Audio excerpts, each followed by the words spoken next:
2019. Number one is misconfigured cloud storage. How many people have seen all the different things going on, and it doesn't matter whether it's Azure or AWS, but about how the cloud storage misconfigured, and then somebody gets out there and pulls down a whole database. Okay, been a bunch of different instances of it. It's still happening today. You can go out and there are various tools, there are various people that have already done the recon, and you can see there's a lot of open storage still out there that shouldn't be. If you're in the cloud, best advice I can give you is make sure you got every door covered to include the storage. Seems to be a real big problem. Is that container related or In general. In general. Another one which I think is quite entertaining because I've seen a lot of these actually this year, abandoned or unprotected websites. In large corporations especially, when you have evolving products and things like that, you move from product version 1.0 to 2.0, maybe you put up a new site, and you leave up the 1.0 site because somebody may still be running it and still be looking at it, pointing to it. And then version 3 comes out. Well, do you do anything with 1? No, you leave it up. So what ends up happening is that slowly but surely those old sites slowly get degraded over time, and not only is the content not maintained, but they're not patched often because they are different instances sometimes. And what ends up happening is you get a vulnerable site. And all it takes is one little hole, and guess what? Somebody's going to come in and zap you. So this one, not an uncommon thing, and I've actually seen it, so can definitely happen. Public code repositories, another really good one. I know a lot of people that say, hey, my company contributes out there. We have our code listed out on GitHub and all these things. Through open source intelligence, you can gain a lot of information from places like GitHub. You can find out, various people that work in the organization, where they work, what they do, what code they write. You can also, because the code's out there, if you're testing it better than they are, you may find holes in that code that maybe you can use. Unfortunately, oftentimes you can also find keys to things. There's been cases where people have embedded secrets or API keys into what they have out there. There it is, it's exposed. It's not hard to find, it's really easy. This is a low-hanging fruit for a hacker to go after. So again, something else, if you have people that are contributing out into those code repositories, watch for that because that should be kept fairly clean. If you're a fan of using VPNs, NordVPN, how many people heard what happened? They got breached. Yeah, pretty good one apparently. According to this, alleging that unknown attackers stole private encryption keys used to protect VPN users, traffic routed through the compromised server. No really additional details beyond that I had about how they got in or what they did. But to get into that point, that's pretty scary. This has always been a real challenge with crypto, is keeping the keys secret. I'll speak from personal experience here. A lot of times people, what they want to do is they want to, they use insecure solutions to access keys, to store keys. If you're a big environment or even a small environment, sometime go out and do a search of, and I'm going to hate to say this, but your administrators, look on their desktops and see how many have both the public but also the private key pair for various web servers and stuff. And unfortunately, you'll find it more often than not. Yes, sir. What happened was they had over in Norway, they had a server that was unsecured because they were expecting the provider to secure the server, so they left it open. It was a stupid mistake. Well, it was stupid. Stupid mistake, and if you guys are doing anything in the cloud, it happens a lot. How many people out here are working on stuff in the cloud, own stuff in the cloud? Really, no one's going to fess up to it. Come on, I know you're out there, I won't bite. So, biggest challenge in the cloud is, who owns it? I can't tell you how many times when I'm looking at a vendor because of risk and trying to assess risk of their solution, whether it be SaaS, PaaS, IaaS, whatever, and when we ask them, okay, who does what? Oh, we take care of this. The rest of it's taken care of by the cloud vendor. No. It's probably not taken care of by the cloud vendor, and they're very clear on that. And it doesn't matter, go out to any of your big cloud vendors, whether it be Google or Azure or AWS, they're very clear about what they do and what they don't do. And then what's shared. Shared is probably the most dangerous one. Because unfortunately, a lot of people that don't understand cloud think that shared means the cloud vendor takes care of it for you. No. What that usually means is they have a tool, they have a technique, they have a process that you can use, but you need to do it. And that's very often where I find failures, is because somebody goes, well, the cloud vendor's doing that. No, no, they're providing you the tool. Did you use the tool? Well, we didn't even know about the tool. Okay, you failed. So not uncommon, unfortunately. This one is kind of an interesting one, and if anyone has a copy of this code, I'd love to have it. Stealthy Microsoft SQL Server backdoor malware spotted in the wild. It's dubbed Skip 2.0. It actually lives in the SQL Server and will do very interesting things when it receives the correct passphrase. If anybody has a copy of that code, I'd love to get a copy of it to play with. I love messing with SQL servers. Because they're very often, they're one of the last things people think about protecting. This should come as no surprise to anyone. Chinese hackers compromised telecom servers to spy on SMS messages. Anybody shocked by that? No, good. Glad.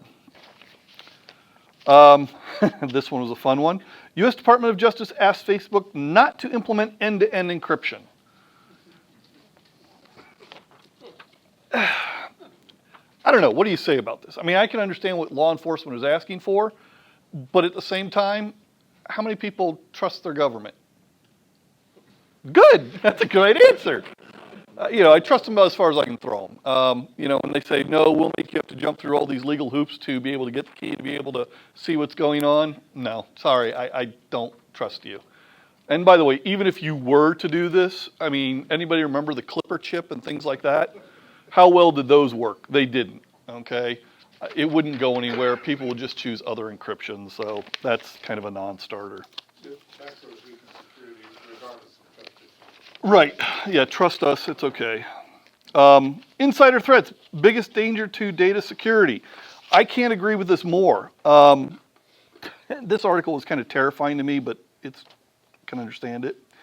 1 in 3 business decision makers, okay? Understand it, business decision makers use social media such as Twitter, Facebook, LinkedIn, WhatsApp, or personal email to send files and collaborate with their colleagues. Again, 31% is the magic percentage on that. So all that security you do to prevent people from using insecure sources and give them secure ways of sending files, yeah, it goes right down the drain.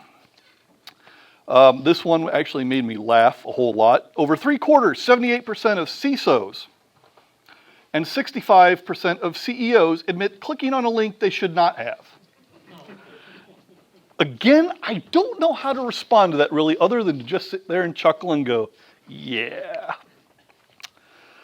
This one is one that is, and I don't think a lot of people understand this. Nearly 2/3, 63% of survey respondents admit to bringing data from past employees to their new jobs. That's pretty scary. If what your business is your data, if that's where your golden keys are, having people take it to potentially a competitor, that's costly. So, again, insider threat, hard one to detect, hard one to confront. A lot of people don't want to realize that they can't trust people in their environment. And that's a lot of reasons why they don't typically go after them, is because it's hard to realize that you may have somebody that you trust that was doing things bad. And unfortunately, typically when you have one, if you've got one, you've got more. And people don't like scratching the surface because they're afraid what else they'll find. Password habits remain key obstacle in business security. Well, yeah, that doesn't surprise me at all. Again, one of the biggest things that came out of this article is about the password struggle, about how users hate passwords. I get it, I understand it, but the biggest problem is password reuse. How many people have to do incident response out there? A couple people? How many times have you had an issue where, I don't know, you get that phishing email that comes in and it gets spoofed? The user gets asked for their credentials on, pick your favorite SaaS service, whether it be Outlook or Gmail, and they put in that information and you go, hey, you need to go change your password. And then you say the statement of, well, you should probably change any other place you've used that password. How many times have you had users go, wow, I got to change all those places? Okay, I've had users tell me that I have 2 passwords. Really? Do you just use it in 2 places? No, I just have 2 passwords I use among all 50 or 60 sites that I have. Awesome. Okay? Bad guys love this. If you don't change your password, I'm going to try it on a site, which is why even if you take care of your Gmail, your Outlook, I'm going to still try things that have been compromised and are out in the wild. If I know your email has got an old, have you been pwned? If you've got an old password out there, I'm going to try it every possible place you may have used. And if you are like most people according to this article, I'm going to find some place you've forgotten to change it. So, multi-factor, again, helps a whole lot. Got to get people to use it. Interesting article came out of here in the U.S., new privacy legislation called Mind Your Own Business Act. I just like the name of it. But they have decided that they're going to pass a bill, empowers the FTC, establish minimum privacy and cybersecurity standards. That's a little terrifying right there. Steep fines up to 4% of annual revenue, and 10 to 20-year criminal penalties for senior executives who knowingly lied to the FTC. And again, this is about cybersecurity. A couple of other things, do not track, and a couple of other things about it. It's interesting that we're trying to take computer security seriously. We want to start having these companies secure sites. But how many people think this will even pass? Anybody out there even think this has a chance of passing? Well, no, but they don't enforce it either, so. Good point. Very good point. You're right. You're right. The question I have is, why does Europe have a really good system and we don't? Is it because of the political situation, because they don't want to do it because of, about money and what they care about, whether they care about the public? They don't have prosecutorial discretion. No. So they have to prosecute and And I think, again, it'll be interesting to see what happens because we're getting a lot of breaches that shouldn't happen. I mean, there's a lot of stuff when you listen to the root cause of the breach, it's basic security 101. There's no lessons learned. Anytime there's been a major breach, I always get asked the question, what could we learn from their breach that would help us? And I have yet to go look at one of them and go, wow, there's this whole new technique that we got to be prepared for. It's the top 10 vulnerabilities, folks. Half of which are, gee, we didn't know that system was out there, we didn't patch that system, or we didn't configure it right. Well, if you don't do some of those basic things, I can't help you. No matter how much security I wrap around things, I probably can't help you. After Equifax breach was publicly known, about 7 months later, it was found that their Portuguese website still had default admin passwords after they had been breached and publicly known. Yeah. Yeah, and that's not uncommon.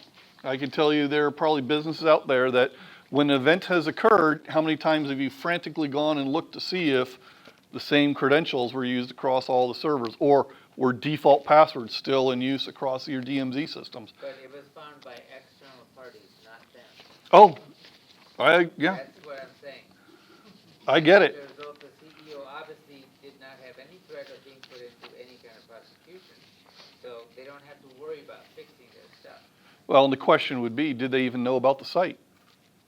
I mean, asset management in large corporations, anybody out there do asset management or have that kind of fun?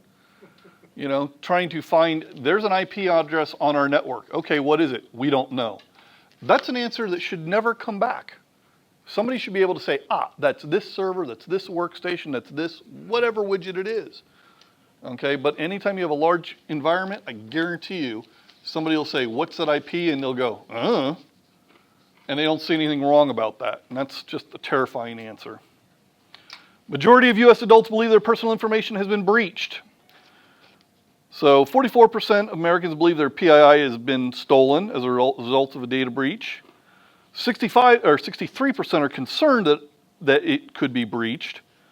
And 37% say they're probably already been used for identity theft or fraud. So with all these people concerned, again, going back to one of the earlier topics, why don't we have better laws? Good question.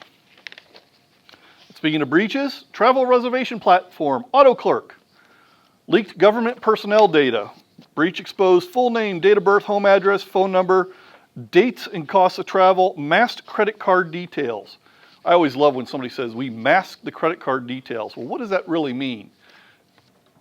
Yeah, I don't know that we'll ever get a good answer on that. There's another one in here that'll be more interesting than that one. Let's see. States best protect privacy online. Let's see, our top 3 states were California, Delaware, and Utah. The bottom, Wyoming, Mississippi, Idaho, and Pennsylvania. Arizona, we ranked 36 out of 50. I don't know what that says about us or not, but there you go. Hackers exploit automotive software to overtake cars. Again, don't know why some of this stuff ends up in the news. This is not news. It's great that it's getting out there. They did state a good thing in the article. Pressure to deliver products as fast as possible puts a big strain on vehicle security capabilities. Anyone out there doing the whole Agile development? Anybody? Agile development? I see a couple of hands admitting, going up. Agile doesn't mean you take out security, but what happens in an Agile environment? Security is often overlooked. Why? Because it slows things down. So we'll get back to it later. We'll fix it later. Fixing it later is a bad thing because A, later never comes, and you're going to leave something open. And I think that's partially what's gone on. By the way, Agile as a keyword does not mean that's the cause. I should make the clarification. I've done Agile and non-Agile, same problems exist in all. That is a true statement. However, I've done both as well. And I found that in the Agile environment, it gets overlooked a lot more than in more traditional methods for whatever reason. Don't know why that is. Be a good research paper to understand why. But mostly in Agile, you see it get dropped a whole lot more often. And again, regardless of whether it's Agile or any other system, the problem is make it out there, get it out there faster, make it work better. Security will bolt on after the fact. It doesn't bolt on after the fact. You got to build it in from the day one. And again, another interesting point out of this one came, the problem will only get worse because of the need for constant updates, which may not take place considering the decades-long life of most cars. That's actually a really good point, okay? Some of us with newer cars, like me, I've got a lovely car sitting out there. It's got all kinds of lovely electronics in it. Almost every time I take it in for an oil change, you know what they're doing? They're flashing the code. Which, okay, that's great. They're fixing bugs, I hope. It also terrifies me because it means it's new code and how well has it been tested. But again, what happens when somebody decides it's no longer worth supporting? Yes, sir. Well, the good point is at least they aren't flashing it over the edge. Yet. Last one I'll cover is a number of data breach reports skyrocket in Canada since new privacy law came into effect. So about 1 year ago, they've received 680 security breach reports, which is 6 times the volume they received in previous years. 6 times. 25% of them involved social engineering. 20% involved accidental disclosure. 12% were loss of computer storage drive, computers themselves, or paper files, which is interesting. And then theft of documents was 8%. And again, I think that even with the new law requiring them to report this, I would say the numbers are probably still much higher. Why? Because somewhere in all these lovely data disclosures, there's a lawyer. Any lawyers in the audience? I checked IDs. Good. Lawyers will sit there and they'll argue about, what is the definition of is. And that's what'll happen is that, we don't need to disclose this because of X, Y, and Z. So we're not going to because we're not required to. It's only if this is a problem. And again, oftentimes I think that they underreport. And again, it's their world to take on, but I think it's underreported even with laws like this. So imagine with that huge increase, what if all of them really got reported? And the question is what are they doing about it? Are people learning from this? Are they listening to this and actually making changes to make the environments more secure? Again, a lot of these, the vulnerabilities and the issues that we're talking about here aren't radically new. You're not finding, brand new holes compromising a lot of these. It's old, tried and true methods. Okay, how many pen testers do I have out there? People that do any sort of black box, red box, gray box hacking? Okay. pen testers will tell you 9 times out of 10, what works best is the old tried and true simple stuff. It's nothing fancy. So again, that's where our problems lie. Anybody else got any good news? Or in our world, bad news? I think there's a couple of other breaches out there. I think we had a name registrar get breached as well. Well, I heard that that kid that was fake news, 10-year-old that breached the old election voting booth thing, apparently broke into it, so that got out as being fake news. Okay. Well, it's probably not, but that's what they say. All right, guys, please, every month Erik is here doing this, and appreciate it. No problem. Again, our sponsor comes out, and we have every month with a sponsor, and that's who pays for the